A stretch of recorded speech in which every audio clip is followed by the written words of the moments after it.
All right. Hey, hi, Mark. Good afternoon. Good afternoon. So, sorry to keep everyone waiting. We are about to start soon. I know it's about time now. All right, 1 minute past the actual time. So, welcome, Mark from GS1 Singapore to join us. I hope all of you can hear me well. All right, I'm just gonna do some quick. Hey, hello, Mark. All right, so for Hi. the attendees, thanks for joining on time. For all of you here, I've actually shared my presentation slide. So if any one of you cannot see or cannot hear me, let me know. So right now I'm going to type it in case somebody really cannot hear me. Give me a few minutes. All right, so I just put into the chat for everyone else. So just in case you all really can't hear me. So if you have issues, right, try to re-log in. All right, try to disconnect and come back to the same link again. Sometimes the platform might have some issues. All right, so and don't worry since the webinar is recorded, so I'm going to start right now. All right, so everyone, a very warm welcome. I hope everyone will have a good holiday break. All right, coming back to another session of the Amazon Live webinar. And today we are going to be talking about listing image, compliance, what are the policies involved, what are some of the tips to help you enhance your listing. And also something that I think most sellers will be relevant since I see that most of the attendees are actually newer seller or those who have not actually started selling. So GS1 is something that you will definitely, come across along your selling journey, things like GTIN, etc. So I think today will be a very good session that we have invited Mark Lee from GS1 Singapore to share with us something that we may not know about GS1, hopefully. So a warm welcome again now. Again, my name is Jun Liang, the trainer from Amazon Seller Education. And today we will be covering, some of the topics related to what I mentioned. So just a quick introduction over here, right? So GS1 Singapore is actually a not-for-profit organization established in 1987 to implement and administer the global multi-industry GS1 standard-based system of automatic identifications. All right, a lot of words here. So basically things like, barcodes, 2D codes, RFID, etc. Right, for products, even for services, assets, and even locations. So what Mark will be covering later on will be something about the history of GS1 Singapore, what are the system of standards, what are the adoption for different sectors, and also the membership structure. And of course, we also open the floor for any questions that you might have that you can type it out and we'll address it before we end the session. All right, so welcome once again, Mark, to our webinar today. All right, so a quick introduction as well from the team where I belong to, which is the Amazon Seller Education team. So we provide like free education and training through a variety of the learning programs to support seller across their different selling journey, like whether you are about to start selling or you are already selling or you're in your second year or third year of selling. So there are things like the Seller University, where you can actually find it in your Seller Central, which is a selling account under the navigation learn, and you can access Seller University where there is a lot of the content and training created that you can track your progress. We have short videos and we have like PDFs for you to download and read on the go as well if that's what you like to. And for those who like to have a little bit more interactive session with like, my Me or cannot hear me, feel free to let me know. Okay, just let me toggle this a little bit. Okay, so as mentioned, thanks for the introduction, Jun Liang. So I'm Mark and I come from GS1 Singapore. And I'm not sure at any point in time if any one of you have heard of us. Perhaps maybe you can write down in the chat, but the next slide will probably solve it all. So this is just a little riddle. What am I? You see me on your stuff, you touch me without care, I make things work together with a simple little square. So for those of you who already know the answer, you can type in the chat. I may not be able to see your answers, but possibly Jun Liang would probably flash it later. And the answer is, we are not the chewing gum. We are actually a barcode. But we are not just a barcode. If you know GS1, while our major product is the barcode, we are actually more than that. 50 years ago, when the first product was actually launched, this little chewing gum was the prototype that we actually use for the ubiquitous barcode you see these days. Okay, so as an organization, we are already 50 years old, and now moving forward, actually, for the next 50 years, the next 3 years, is also going to be an evolution of sorts for GS1 as an organization. So I think most of you here would be already Amazon sellers, correct? So most of you would already know the barcode. You might be already using us, but who we are exactly? So this is us. We are actually a global standards organization, and we are headquartered in Brussels. Okay, we have 116 officers worldwide, and I represent the local chapter in Singapore, GS1 Singapore.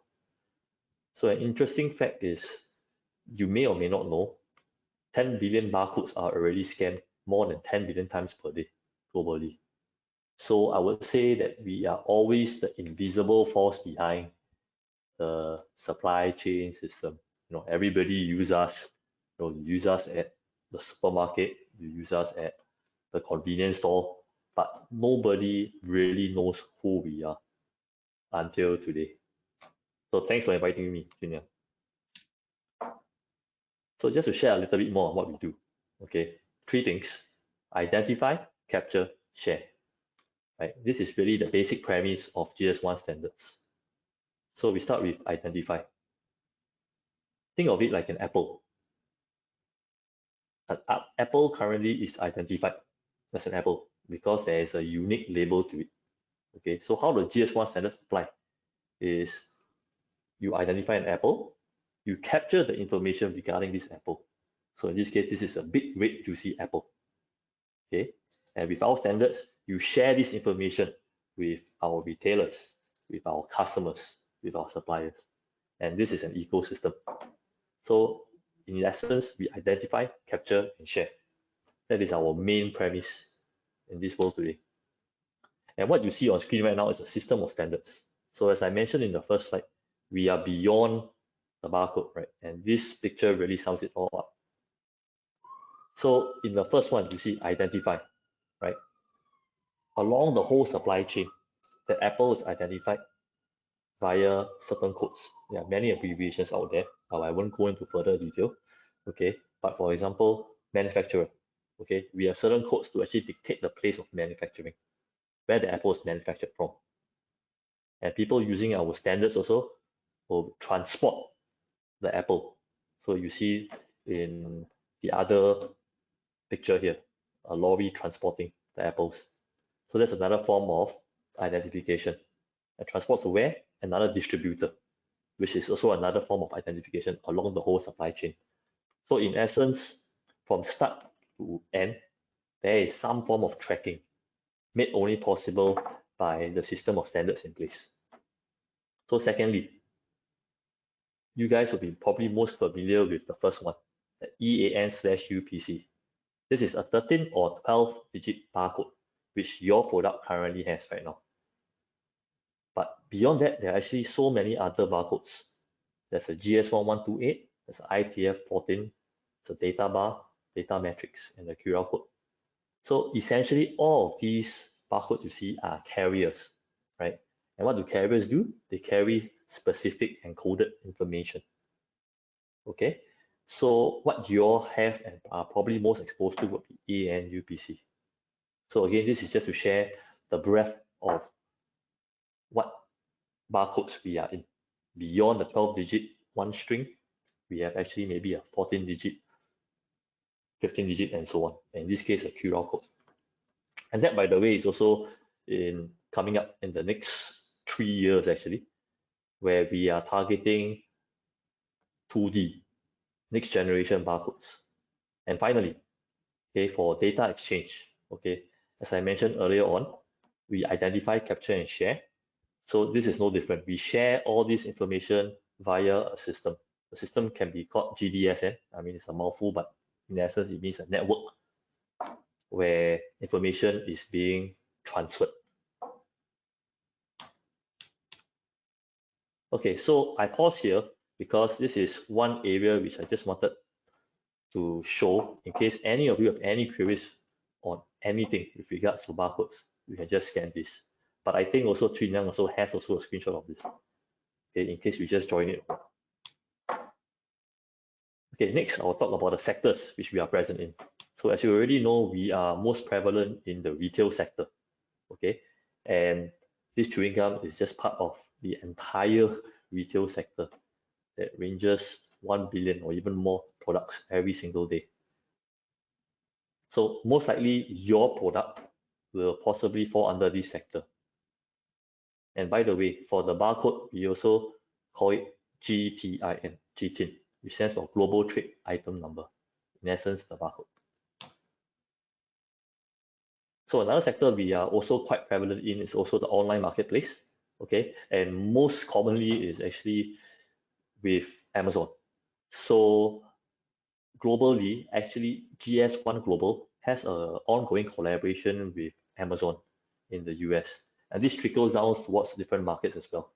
So at the local front, right now, I can take this opportunity to also share with you that Amazon requires GTIN, right? And that is why when you sign up for an account, if you are not GTIN exempt, you are required to have a barcode, and the barcode must be GS1 compliant, because currently we are the only authorized company worldwide to issue out these barcodes. So secondly, aside from Amazon, Google also somehow uses us as well. So there is some back-end kind of algorithm, but essentially, if your product has a GTIN, right, you are actually more likely to be flashed out more on Google as compared to a product which does not have a GTIN due to some back-end algorithm. And actually, this is actually going to help you to alter the shopping experiences of the consumer because they are better able to find you more with your GTIN. So these are some tidbits of information that you may or may not have known. So separately also, besides retail, we talk about online marketplaces, we talk about retail. We are also actually in the healthcare sector. So I'm not sure whether if any of you came from a healthcare background, and you're maybe perhaps doing this as a side hustle, okay? But for us, currently, I see a slow network connection. You all still can hear me and see me, right? Okay. So I'll just cancel this off. Okay, so for us, healthcare sector, our barcodes are actually being used inside this area to, of course, we are approved by the FDA, but really we use it for patient safety. So locally in Singapore, because FDA has really mandated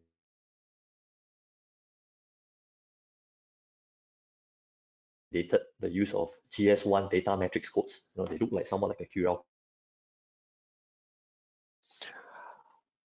Hi everyone, so sorry. I think there's some technical issues going on. All right. Yeah, maybe let's give Mark a while. I told him to look out and come in again. All right. Thank you, Ivan. So by the way, since while waiting for Mark to reconnect, Ivan is from GS1 as well. So if you have any questions, let us know while we are waiting for Mark to get reconnected due to the network. Yeah. So I actually saw some questions already. All right. So while waiting, maybe I can read out one of the question first. So Sure. yeah, okay, thanks, Ivan. So I saw a question from one of the attendees asking, I think related to what Mark was sharing, how to know if we use EAN or UPC? Right. That is thanks, Jun Liang, and the person who actually asked this question, right? It's actually one of the more common questions, but unfortunately, the answer may not be that straightforward.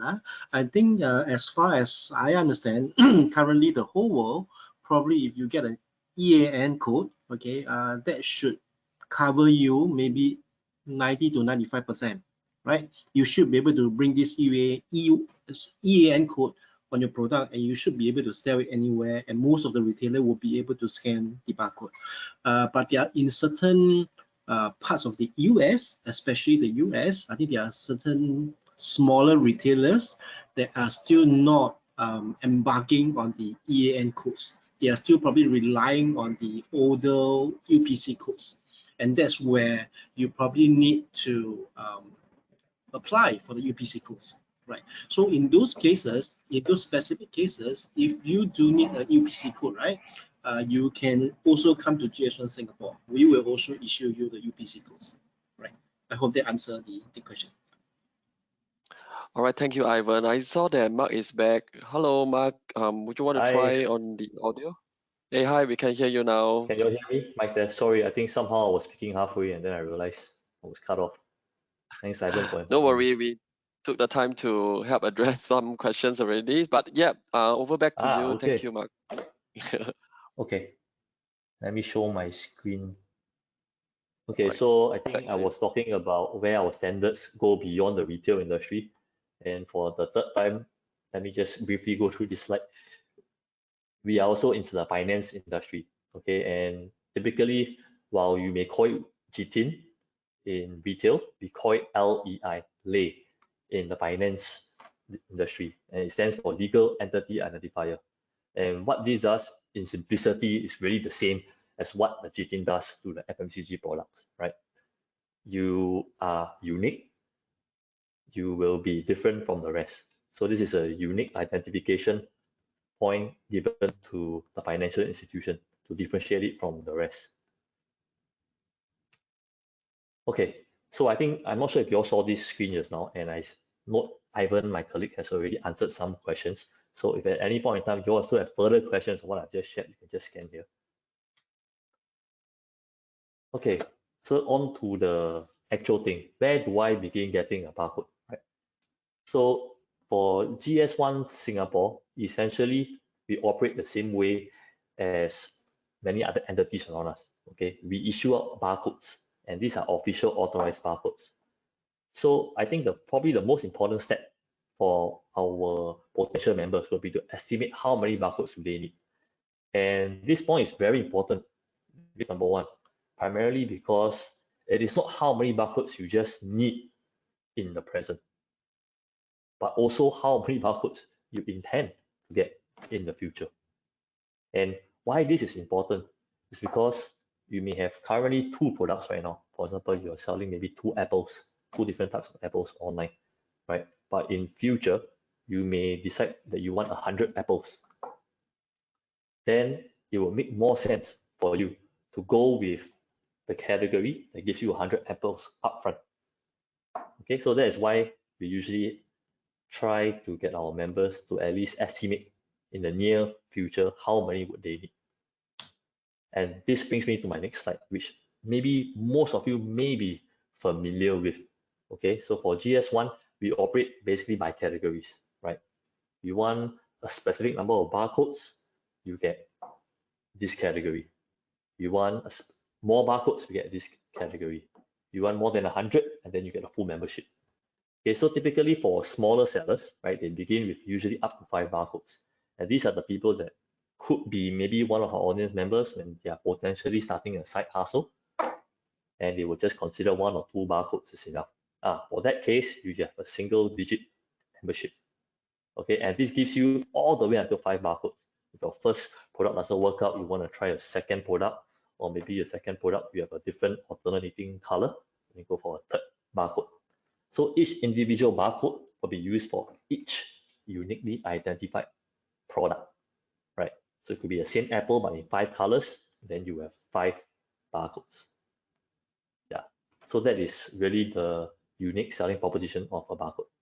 Then of course, if you decide to go to 100 barcodes, then probably you may want to hop on to the other membership, the SME 100, or if you are like P&G, or maybe even Unilever, you need more than 100 barcodes. In fact, there's actually higher tiers, but I think we didn't put that in because those are probably the rare ones, right? Where they actually go to up to 100,000 barcodes or 10,000 barcodes.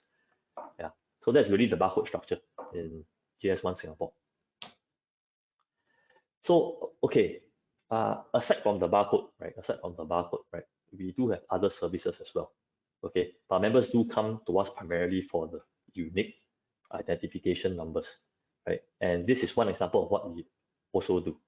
So this is actually part of GS1 Singapore, the DNA hub. It's actually under my colleague Ivan, but I can just share a few things here. I think in addition to what Chun Yang was sharing early on, when I talk about image, okay, we are also helping our members with their e-commerce uploads also, e-commerce fulfillment online, okay? And how we do that is also via different set of services. So the one I'm showing you right now is the photography service. Okay, so how we do it is we work with vendors, right, who provide this service to our members. And if you are a member, there will be an additional rate of discount for our members. And this is really member specific. Yeah, so public and members should be different. So because most of our members come from the retail industry, they come from FMCG space, some of them may be starting out for some businesses online. Some of them tend to lean towards such services because it's all in. And we are trying to create also an ecosystem to help out our members.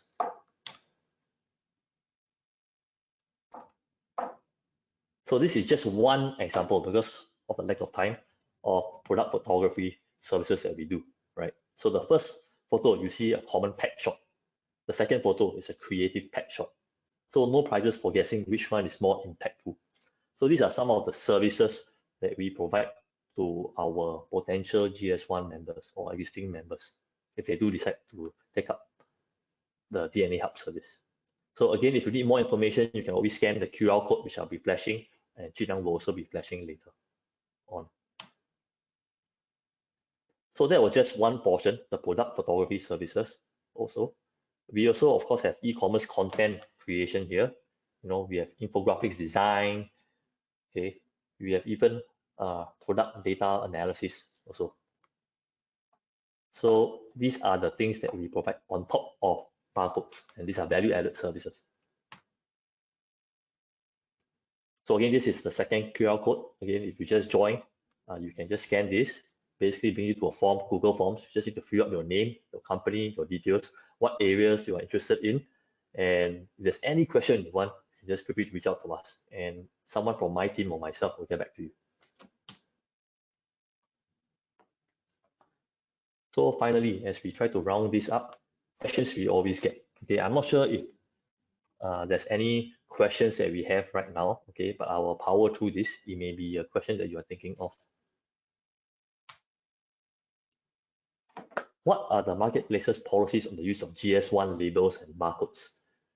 Okay, so as I've already mentioned at the start, currently Amazon mandates the use of barcodes, and they must come from an authorized party. And this party is no other than GS1 itself or GS1 Singapore.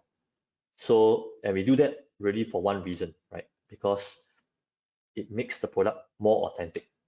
Okay, there could be many numbers out there that you could possibly stumble upon while you are researching on how to get numbers for your products. But these numbers that you get may not be GS1 authenticated, meaning to say that if these numbers actually do come up when you upload it into a portal, for example, Amazon, right? And it turns out that it's a recycled number, then there will be further issues on hand that will impede the process of your product upload. So that is why Amazon, we are working closely with Amazon to ensure that every single number is unique. And when you upload it onto the Amazon platform, it will also thus be unique. So your product will be one out of a million, a billion, a trillion product out there. So there's some level of authenticity and no counterfeits. So to verify this authenticity of products, I mean, back end, there is some registry, which probably I will not share too much in detail here during the 3 p.m. to actually double check against the data. And this registry can actually have information such as company, name, etc. So that is what Amazon can use backend to verify, if company XYZ is really company XYZ that's uploading this product. So why GS1 barcodes? As mentioned already, authenticity is one thing. The other thing is, of course, we have the sole mandate. We are the only authorized dealer to sell these barcodes. It is also globally recognized. Yeah, that's the most important thing also. You get one barcode in Singapore, you can use it in China, you can use it in the US, you can use it in the UK, you can use it in Europe. 13-digit number. And just for your information also, if you are really into numbers, right, numerology or feng shui, as some will call it, a 13-digit number that you get is from Singapore, right? The first three numbers is, make a wild guess what it is. 888. So in Chinese they call it fa fa fa or what. So this is something, just a little nugget of information for the Amazon sellers out there. And number 3 is we do not have appointed resellers. Yeah. So why not third-party alternatives? As mentioned also, the uniqueness cannot be guaranteed because it's different. It may be recycled. Okay. And then of course this will lead to further confusion and legal ownership issues as well, right? And I think as sellers, you don't want to be caught up in that mess, especially when you're just trying to sell a product online. Then of course, some might even go as far as to print out the third-party numbers, and then they realize that it's not accepted or rejected by a retailer, even offline also, not just online. You go into Walmart or you go into NTUC offline because somebody else has that number, then you will lead to maybe product recalls or repackaging prints, and all these will add up to additional costs and time wasted by the seller. Yeah, and of course, finally, to get it from us, I think in Singapore, then you have no time zone issues, number 1. And number 2 is there's a comprehensive support service as well. So whatever issues that you have, we are always in the same time zone and we can always assist you via email or via phone call or even via WhatsApp. Yeah, and that will be handled by the membership team. Yep, so I've already mentioned this. So finally, if you are thinking of joining and getting a barcode, then there's only 2 things that you need. The first one is you need a valid ACRA cert, right, which is shows your paid up capital. That's one. And the reason why for this is different paid up capital will have different categories of costings. So that's the reason why we need number 1. And number 2 is the number of barcodes. That's all actually. And these are the exact documents which you need: an ACRA business profile. And second one is just an information template for you to fill out. Yeah. So with that said, that brings me to the end of this very short presentation on GS1. Okay, I just wanted to give you all a very tip of an iceberg. Of course, there's a lot more to what we do, which we may further explore in a separate session. But thank you for your time, and I'll be happy to take any questions actually. Cool, Mark. Thank you for sharing. I hope every one of you learned something, especially for seller who are doing private label. If your product is not eligible for the GTIN exemption, you definitely need to know how you can get your GS1 GTIN codes. All right, so before we head on, so I'm going to take back the presenting control and then just go through some of the questions. All right. Sure. Let me share back my screen. I will show the QR code again later, so not to worry for those who did not manage to scan it. Okay, so if you can't see my screen, let me know. I just share back the screen. All right, so we're going to the most exciting part. All right, I already saw quite a few questions in the live question box. Thank you very much. For now, I'm just going to address some of these questions that we get during the registration process, where you put in some of these questions. All right. Okay, so first question is how to take good photos. Okay, so yeah, question from the registrants today. So maybe would I maybe get maybe Mark or Ivan to want to share your views? Yeah. Sure. Yeah, sure. I can probably touch on, and then Ivan can feel free to add on if needed. So I think for question one, this is really quite a special question. I mean, there's really 101 ways to do so, but at least for us, GS1 Singapore, from our standpoint, what we usually advise to our members would be two things is just required, really. Number one, lighting. Number two, exposure. That's all. So lighting must be good, definitely not dim, right? Maybe the lighting might especially come from a spotlight or some other special light that you have on your product, because that's where you want to flash out all your characteristics of the product. Yeah, and of course, exposure. So for exposure, I think, of course, nowadays, I think many people, consumers, they are able to use their own handphones to do it. But for some of them who prefer a more professional and formal setting, they are welcome to also approach us, because we do also have a studio as well in the same place as our office, especially for such purposes. Yeah, not many people know that. So while we do barcodes, we also have a dedicated studio for potential members or e-commerce sellers who require such services. So really two things, lighting and exposure. And I Cool, thanks see for there's sharing. another question, right? Yep. Okay, Yes, shall quite I a few take this more. question as well, Jun Yang? Yeah, sure. No problem. We can make it like a discussion as well. Okay, can. So this is why I can see non-white images in Amazon. So, I mean, of course, Jun Yang would be best in a position to answer this, but I believe that this is also a basic requirement of Amazon also, right? Usually, you need to have pure white. So the non-white images, sometimes I think in our system as well, it may also flow through, because the filtering system might flow through. So there will be always some outliers.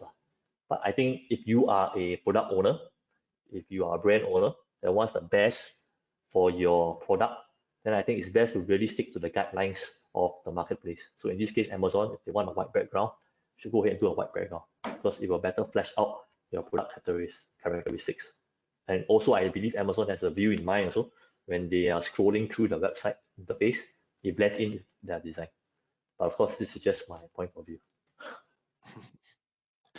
Yep, thanks for sharing. I can add a few views from Amazon. So you might see non-white image. Let's say if, like I mentioned, shared earlier on, if it's a alternative image, you will be able to see non-white. But the main image, meaning the image that first appear in the search result, which is your, I would say the main image, that's what it's called. It will have to be a white background. So if you really do see non-white, or you want to try the system to see if it can detect your non-white image for your main image, I would not suggest to try it. So like what Mark mentioned, somehow it may not be so-called caught, but along the way, once the it's probably done in batches, when they realize that okay, it's not white background, it might affect your listing. So your listing may get suppressed, all right, meaning that it won't show up in any of the searches. So it could have a impact in your sales. So don't try to do something non-compliant. So make sure your main image is definitely white. And then for your subsequent alternative image, you can be very creative, like what I shared earlier on. Put something that the target audience, your customer, can relate to. That would be great. All right, and then just to add on, the part on the question one on taking good photos. Again, I think also good is also a bit subjective. But again, if you want to focus just on your business, then you might want to get some what I call some vendor or some photographer, freelance to do it for you, that kind of stuff. But you want to do it yourself, is something that seller may not know is on our seller app. There's actually a Amazon seller app for all the seller who have access to Seller Central. So in that app, there's an option for you to kind of take photos. All right, so you can use that to take a photo of a product if you have that product with you, and then it will give you suggestions or recommendation, like such as telling you your dimension should be, what dimension, whether or not your background is acceptable, that kind of stuff. All right, so and if you really want to do it yourself, in the Amazon.com, you can search for this product under Amazon Basics. So they sell a photo kit. So apparently they comes in a kit where you can have a white background and then you just put your product on top, and then maybe you have your own professional camera and you took your own photos. Yeah, for those who really want to take your own photos instead of outsourcing it, you can do that as well if you want to. Options are there. Okay, so the last question: what is the recommended number of photos to include? So for my perspective on the Amazon, there's a limit. You can't upload like 100 image to your listing. I recall, if I I may be wrong, you can have up to 9 images the last I checked, but yeah, so there is a limit. So just make sure that personally I would feel if you can make use as much as possible, that would be great. But if you want to repeat like similar info, then there's no point to have it. So try to balance it out, so long if your alternative image can showcase your product qualities in a good way, without like what I mentioned earlier on, is having a similar picture but just a different angle. It's not going to help much. In fact, it may give the perception to your customer like, oh, this seller is not very professional, or maybe lazy, or what kind of thing. So no point putting more than you think is required, right? So okay, if there's anything that Mark, I want to add on, if not, we can move on to see what other live questions we have. Yep, I just want to add on the last part, Jun Liang. I think it makes sense. It Sure. really depends because of the marketplace constraint. But what we usually advise to our potential members or members is also minimum number of shots required is between 6 to 8, because you want to take from different angles that covers different product information, that covers dimensions, that cover nutrition, infographics, etc. Yeah. So yeah, just have to play around with it. First, it might take a bit more, and then you just need to eliminate, you upload online. Yeah, but that's about it. All right. Okay. Thank you, Mark. So just to share, we have a few more webinars coming up in December, and then our January calendar is also out. So you can go onto the same website to register if you have not. All right, so I'm going to go through the live questions that was asked now. All right, so I will be sharing, or rather, I'll be verbally share the question so that those who watch the recording will be able to know what's the question being asked. All right. Okay, I think the first question was roughly answered by Ivan already just now during the technical hiccups. So it's about how do we know if we use EAN or UPC. So there's a follow-up question will be more on so is GTIN, so GTIN is same as UAN UPC? Yep. Yeah, maybe Mark will Okay. be able to help. Yeah. Sure. So yes, I think that's a good question. So for GTIN, right, commonly refers to Global Trade Identification Number, right? So this GTIN actually consists of UAN and UPC and EAN. This is how it's categorized. So the informal term for GTIN will be actually barcode. So if someone uses GTIN, what they're referring to is actually barcodes. And the barcodes can cover the UPC or the EAN. UPC is 12 digit, EAN is 13 digit. Yeah. So it's actually a catch-all categorization. Okay. Got it. I hope that helps address the question. Thank you, Mark. So the next question is, do I need different barcode for different variants? Like, I believe the seller is asking whether, like, if I have, I don't know, different variants or different sizes, can one barcode be used for the different variants? Yeah, or do they need a different barcode for different variant? Okay, got it. Okay, so that's a very interesting question. Okay, so I think the question that I would return to this seller, right, is that for this particular product, right, how are you marketing the different sizes? So if your answer is if this product with different size have 3 different price points, right? So would you think that you need 3 different numbers, 3 different unique identification for this? How is a seller differentiating the product? So for a barcode from our end, for GS1, right? Barcode is used to uniquely identify a product.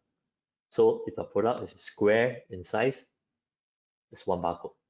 If it's a circle size, is another barcode, because it uniquely identifies a product. So if the seller can decide for himself whether does he want to uniquely identify a product differently on a marketplace, in this case Amazon, then maybe he would consider 3 different product identifiers or GTINs or barcodes. I hope that helps. All right, thank you. If you have follow-up, do let us know. All right. So moving on, next question, right? So this question is regarding, is it required to have an enhanced brand content for your products on Amazon? Okay, this question is probably for me. Yeah, so I believe you mean, yeah, enhanced brand content EBC. It's I think now it's actually called the A+ content. So I would say it's not required per se. But having that would actually help your listing stand out. You can put slightly more, you have more, I would say options for you to make your listing more pretty and like interactive. You'll be able to show your like banner on top, have your listing doing comparisons table and different widgets to kind of showcase your product, your brand story. All right, there's a feature that allows you to showcase your brand story. All right, so again, this has to be in a way unlocked through enrolling in the Amazon brand registry. So for seller who do not have any trademark enrolled in the brand registry, you won't be able to use this feature. So is it required? Not necessary, all right. But having that would make your listing stand out against the rest, because there's a lot more room you can use to customize your product listing page. All right, then again, do take note of the requirement to have that feature. You need to be in a professional account, and then you need to be enrolled in the Amazon brand registry with a pending or registered trademark. Okay. Next question, I think, yeah, we have next question and the other one. Okay, I am in PH. Is there GS1 in PH? So I think we have some attendees is actually located in other region like Philippines. So the question is more of, is there GS1 in Philippines? Yes, Or thanks for the maybe, question. yeah, or maybe I see the question more of like, sorry to cut you, like if they are in Philippines, can they apply like the from anywhere like Singapore GS1 or other region? Does it make a difference or? Yep. So basically, for barcodes, it's actually a digital transaction, right? I mean, when we issue out the barcodes, we are issuing you numbers, right? So if that is the case, we're issuing numbers, right? Technically, you can actually get these digital numbers anywhere else in the world. So you can be in Zimbabwe, but if you are planning to sell on Amazon Singapore, or using the Amazon Singapore platform to go to AGS Global Selling, you can also get the barcodes from us. As long as you have a registered company, you meet the 2 requirements. Meaning you have a registered company, you see that. Then I think the other portion is, yeah, you are having a physical product. I think that shouldn't be a problem for us. So if you're at Philippines, you can definitely go ahead and to our website to register. All right, so they can reach out to you as well using the QR code that you shared and also the email, right? Yes, definitely. All right, thank you, Mark. So I see we have one last question here. So we are a little bit overrun due to the technical hiccup, so bear with me. All right, one last question here is, let me see. Right, the question is, the photo service has min spend. I think it's referring to the photo service you mentioned. Is there like, I don't know, is there minimum? I think it meant, is there a minimum like photo they need to engage to get the service from you? I'm not sure, is that what it meant by minimum spend? Okay, so with regards to the use of the photo services, right? I think there will be different packages depending on your needs and requirements, okay? So how we can actually better understand, I think one way is you can do a scan of the QR code, just submit your company details. There's also a little box with some barcode, some are even DNA hub or events, collaborations, or any other kind of services which you may require or want to find out more from GS1. You fill it, then just click submit. I think it will probably take you 30 seconds to do it. And then we will get back to you to find out a little bit more on your requirement. Then we can advise you accordingly. Yeah, because we have different scopes of users. You know, some may need 100 images, some will probably need 20, some may just need one. So I think our services cater differently to people with different needs. So I hope that helps you. Yeah. Got it. So if you have questions regarding, because I think every business is very different, all right, so that definitely won't be able to address in just a short question. So it's best you share your details using the QR code, and then Mark and the team can, have a chat with you to understand what you really need to advise further regarding fees, I believe. Yeah. Okay, I don't see any more questions, but we will still be around for a few minutes. If you have more questions, let us know. Okay, so if you are having a very long question, you might want to press enter now, so we know you are going to ask some more questions. All right. If not, we might need to Okay, well, end already. Let me see. All right, I don't see anything. Nobody press enter. So, all right, I think we can, wrap things up. So before that, and I want to really thank Mark and Ivan again for sharing your time with us and the registrant. So before we formally end it, is there any advice, suggestion, or anything you want to share with the attendees today? yeah, maybe just a teaser point as well. Since this is really the first time we are doing this, and it's not really written on the form and also in my slides. But for those who are attending this seminar right now, and possibly you are based in Singapore or you may be based elsewhere, if you do scan the code with your details, your company and your details, we will also be giving you out a limited edition swag just for this particular seminar. And the swag means stuff we all get, just a limited edition GS1 gift. Yeah. Wow. So feel free to scan it in. And this is really just a special collaboration that we are doing also with Chun Yang as well, since this is the first time doing together. Other than that, in terms of advice, I think what we really do here at GS1 is we are something like ISO. We want to see a standardized kind of supply chain management system there. So barcodes is really just one out of the many ways we are doing it.